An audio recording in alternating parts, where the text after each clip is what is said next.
Hey les gens, j'espère que vous allez bien. Aujourd'hui, je suis très contente de vous retrouver pour ce format de manga, pour la présentation de ce manga.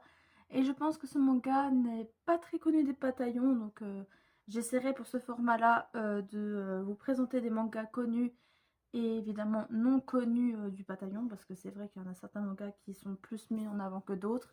Et ce petit manga-là, pour ceux qui aiment bien tout ce qui est art plastique et tout, vous allez kiffer. Alors, pour ceux qui viennent d'atterrir sur ma chaîne, j'ai fait un peu une petite vidéo présentation de ce format, de ce nouveau format sur ma chaîne. Donc, si jamais vous ne l'avez pas vu, je vous la mets en description parce que c'est là où je vous explique le pourquoi du comment. Voilà, je vous la mets en description et je vous la revois là-bas. Et nous, pour les autres, bienvenue pour ce deuxième épisode de ce format. J'espère que ça va vous plaire et ce sera toujours en trois parties. Voilà, la présentation du manga, mon avis, enfin non, présentation du manga, pardon, le petit résumé du manga et évidemment mon avis sur ce manga-là. Et aujourd'hui, je vais vous présenter Blood Period. C'est parti. Alors, Blood Period, c'est un type seinen. Le genre, c'est un peu un drame. On parle souvent de la tranche de vie et l'école. Et le thème, ce sera beaucoup la peinture et l'art en général.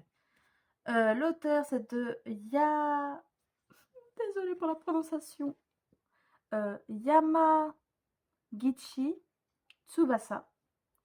L'éditeur au Japon, Kodansha, France, Pika Édition. Prépublication en Motley Aftermood. Alors, je ne sais pas ce que ça veut dire. La sortie initiale le 24 juin 2017 et c'est un peu en cours, mais pour moi, le manga est terminé car je l'ai vu sur Netflix. Le volume, il est en 13 volumes, donc je ne savais pas qu'il y avait le manga. Pour l'animé, réalisateur Koichi Matsunari et Katsuya Asano. Scénariste Reiko Ashida. Studio Seven Arc, pardon. Compositeur Ipei Inu. Licence au Japon Netflix et la France aussi sur Netflix. Chaîne MBS, TDS, ATX, BS Asahi. La première diffusion le 2 octobre 2021 et le 18 décembre 2021. Et les épisodes, il y en a 12 et il est dispo sur Netflix, c'est là où je l'ai découvert. Alors, on va suivre la petite vie de Yatora, donc j'espère que je le prononce bien. C'est un élève assez studieux, voilà, il travaille bien dans ses études, il est assez excellent, mais au fond de lui, il se sent assez vide, voilà, assez frustré. Il lui manque quelque chose pour pimper un petit peu sa vie. Et je crois qu'au moment, en passant dans le club d'art de son lycée, il a été fasciné par une énorme peinture. Mais vraiment, elle est énorme, je pense qu'elle fait plus de sa taille. Et il s'est très vite fait un peu hypnotisé par cette peinture. Il a trouvé vite sa passion, qui est la peinture à l'huile. Voilà. Et cette école, il voudrait du coup très vite monter un petit peu dans les échelons au niveau de la peinture et l'art en général pour ensuite décrocher une bourse et aller très vite dans une école d'art assez réputée, donc vous verrez dans le manga. Et vous allez surtout découvrir dans ce petit train de vie avant qu'il décroche sa bourse. Vous allez surtout voir dans ce personnage dans différentes émotions, pourquoi, du comment il est comme ça, etc. Et vous allez surtout voir plein de techniques d'art, beaucoup de techniques de peinture, etc. Et pour ceux qui aiment beaucoup ces thèmes-là, c'est un manga assez tranquille, assez posé, voilà. Il n'y a pas de prise de tête. Donc vous allez beaucoup aimer ce manga et je vous le recommande vivement. Pour ceux qui aiment surtout la peinture et l'art en général, vous allez kiffer. Alors, pour mon avis sur ce manga, alors là, vous allez me dire: «Mais c'est quoi cette tête?» Non, non, c'est surtout pour le côté, je pense négatif. Si tu n'aimes pas tout ce qui est art, enfin, si tu n'es pas fasciné par l'art plastique, la peinture, et cetera, je pense que tu vas vite décrocher. Je pense que tu vas pas du tout aimer. Donc, je pense pour ceux qui aiment bien dessiner un peu comme moi, et cetera, ça peut être très enrichissant, en tout cas. Mais si tu n'aimes pas ce manga, surtout il y a certains moments, c'est assez long, vous allez vite décrocher. Donc, pour ceux qui sont pas trop dans ce délire peinture, art plastique, et cetera, je pense que vous pouvez passer votre chemin. Je pense que vous allez pas trop aimer, vous allez vite décrocher.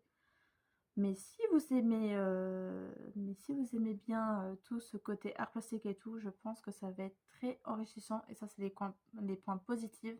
C'est très enrichissant, que ce soit des conseils de la vraie vie ou même, dans l'art en général. Il y a certains conseils que certains personnages peuvent vous apporter, que ce soit pour la vie quotidienne ou même pour, bah, l'art tout simplement, le dessin, la peinture, et cetera, et cetera. Donc ça, je pense que ça peut vous aider, et je continue dans mon avis positif, parce que négatif pour moi, il y a que ça. Si tu n'aimes pas, ce côté-là, tu ne vas pas trop aimer. Mais ce qui est, côté positif, j'ai noté aussi que le côté d'art est très enrichissant, que certains personnages peuvent vous montrer, et à certains personnages qui peuvent vous donner des super bons conseils, bah, surtout dans l'art, parce qu'on va beaucoup, être dans la peinture, surtout, la peinture à l'huile, c'est plus ce côté-là. Le manga, il est magnifique à regarder, que ce soit pour les dessins, les effets, un petit peu de bleu, qu'on va voir dans certains épisodes, et même la musique aussi. Franchement, ce manga-là, il est super beau. Il n'y a pas beaucoup d'épisodes, donc j'espère, qu'il y aura j'espère qu'il y aura une prochaine saison qui va continuer ce manga, ou alors pas du tout. Je me trompe peut-être. Mais en tout cas, il est magnifique. Ce manga-là à regarder, à écouter, et même pour l'histoire, franchement, je vous le conseille vivement. Et voilà, j'espère que cette vidéo vous a plu, que cette présentation du manga vous a plu. Donc c'était une vidéo assez courte pour une petite série, sur, le manga en lui-même. Alors, je n'ai pas lu ce manga-là, mais je l'ai regardé. Il est dispo sur Netflix, et je pense qu'il y a encore, mais je suis pas sûre. Mais en tout cas, il peut être dispo sur Netflix, donc s'il n'y est pas, ça se trouve, ils vont le remettre. Mais en tout cas, c'est un manga qui est super cool à regarder, être posé, voilà. Bon, les vidéos durent assez long, je m'en souviens plus tellement, ça fait, longtemps que je l'ai pas re-regardé. Mais, franchement, si tu veux te poser tranquille, tu veux pas te prendre la tête, avec un manga qui est assez long et tout, franchement, il y a que 12 épisodes, et franchement, bah, ça passe assez vite quand même, 12 épisodes, hein. On va pas se mentir, moi qui ai l'habitude de voir plus d'épisodes que ça dans chaque manga et dans chaque saison, bah là, il y a qu'une saison, il y a que 12 épisodes. Je pense que ça dure une vingtaine de minutes, je pense, mais je suis pas trop sûre de cette info. Ça fait longtemps que je l'ai pas regardé, en tout cas. Mais en tout cas, ce manga-là, il est très bon, que ce soit dans le visuel, dans l'écoute, dans l'histoire, et bah, dans le thème qui est la peinture à l'huile, et l'art en général. Et franchement, pour ceux qui ont un petit coup de mou au niveau dessin et l'art plastique, ceux qui sont un peu comme moi qui aiment bien dessiner, bah, ça peut vite vous donner un petit coup de peps, et vous donner quelques conseils, bah, pour le dessin. Votre avis dans les commentaires, si vous ne l'avez pas vu. J'espère que ça vous a donné envie de le regarder, ou de le re-regarder pour certains. Et je voulais savoir aussi si le format vous plaît, voilà, parce que là, je filme des vidéos pré-filmées, donc c'est pas en direct, voilà. Donc j'espère que ça va vous plaire. Et bah, sur ce, voilà, c'était une vidéo assez chill. Voilà, j'aime bien raconter, ce genre, de manga que j'ai vu, et je pense que personne a vu, heu et qui n'a pas présenté, tout simplement. Et voilà, comme le manga, là, je suis en mode posé. Ça s'entend à ma voix, je pense. En tout cas, j'espère que cette vidéo de présentation de manga, vous a plu. J'espère que le format vous plaît jusque-là, et on se retrouve très vite pour une prochaine vidéo. La bise!